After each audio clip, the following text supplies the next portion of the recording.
Welcome to War Bios, where we delve into the most pivotal conflicts in history, dissecting the strategic decisions, tactical innovations, and logistical challenges that shape the course of warfare. I'm your host, General Biography, and today we're going to explore one of the most fascinating battles of World War I, the Battle of Messines.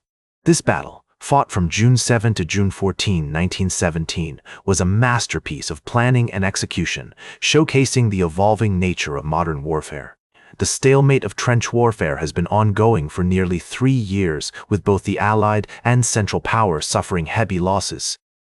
In an effort to break this deadlock, the British High Command, led by General Douglas Haig, sets its sights on the Messines Ridge in Flanders, a strategic high ground that offers unparalleled views of the surrounding countryside. The town of Messines itself is a small rural community nestled in the rolling hills of Flanders. The surrounding countryside is dotted with farms, villages, and wooded areas, which would provide cover for the advancing troops. However, the terrain also presents significant challenges, with muddy fields, barbed wire entanglements, and heavily fortified German positions. The Germans have been occupying this region since 1914, and their defenses are formidable, consisting of multiple layers of trenches, bunkers, and machine gun nests. In the months leading up to the battle, British engineers have been secretly digging tunnels under the German positions, planting explosives in preparation for a massive assault. The mining operations begin in January 1917, with British sappers digging over 20 kilometers of tunnels, often in conditions of extreme danger and hardship. The largest of these mines, at Spanbroek Molen, contains over 90,000 pounds of ammonal explosive, which would create a crater over 250 feet in diameter.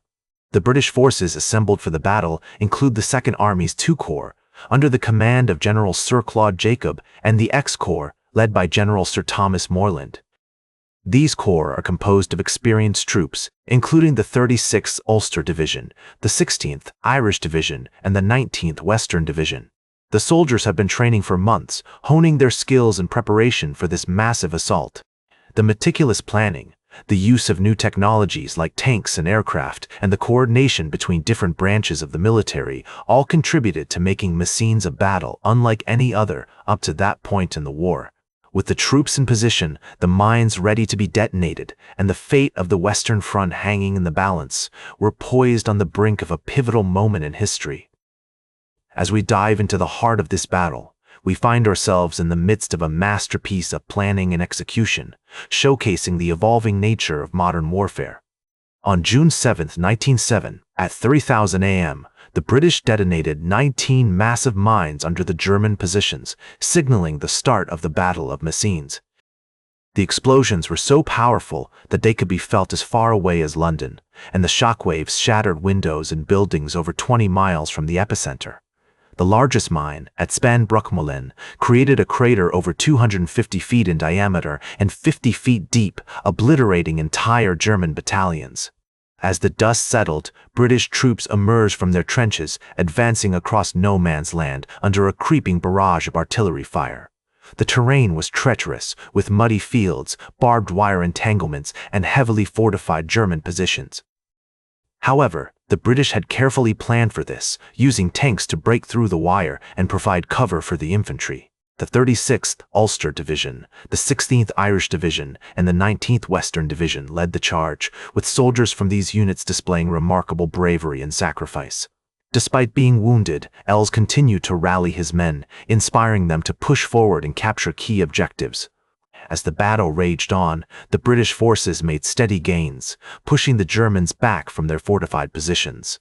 The town of Messines itself was captured on June 7th, with the surrounding countryside falling into British hands over the next few days. The Germans, however, did not give up easily, and they launched several fierce counterattacks in an attempt to retake lost ground. Despite being outnumbered and outgunned, Lubert's men fought valiantly, inflicting heavy casualties on the British before eventually being forced to retreat. As General Douglas Haig noted, the capture of the Messines Ridge has been a remarkable feat of arms, and one which will have far-reaching consequences for the course of the war. The Battle of Messines was indeed a turning point in the conflict, demonstrating the power of combined arms warfare and the importance of careful planning and execution.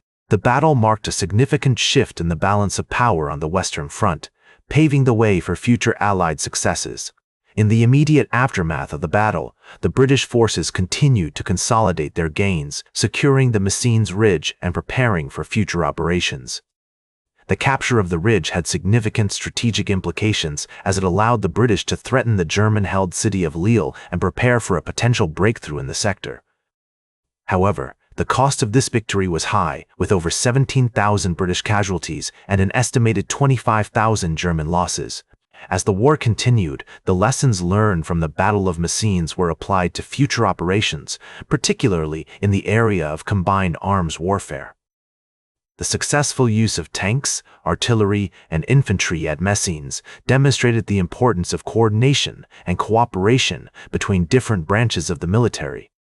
This approach would be refined and expanded upon in subsequent battles, such as the Battle of Cambrai and the 100 Days Offensive.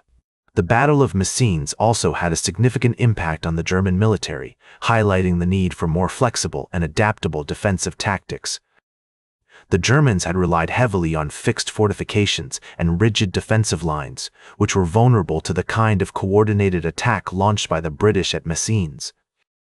In response, the Germans developed new defensive doctrines, such as the elastic defense, which emphasized mobility and flexibility over static defenses.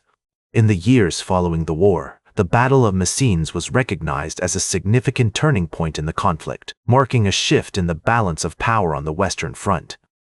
The battle demonstrated that, with careful planning and execution, it was possible to break through even the strongest defensive lines and achieve decisive victories. This realization would influence military thinking for decades to come, shaping the development of modern warfare and informing the tactics and strategies employed in subsequent conflicts. The battlefields of Messines are dotted with cemeteries and memorials, serving as a poignant reminder of the human cost of war.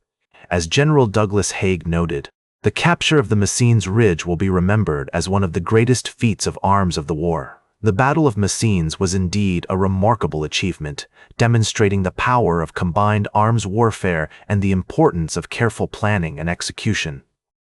That's all for today's War Bios.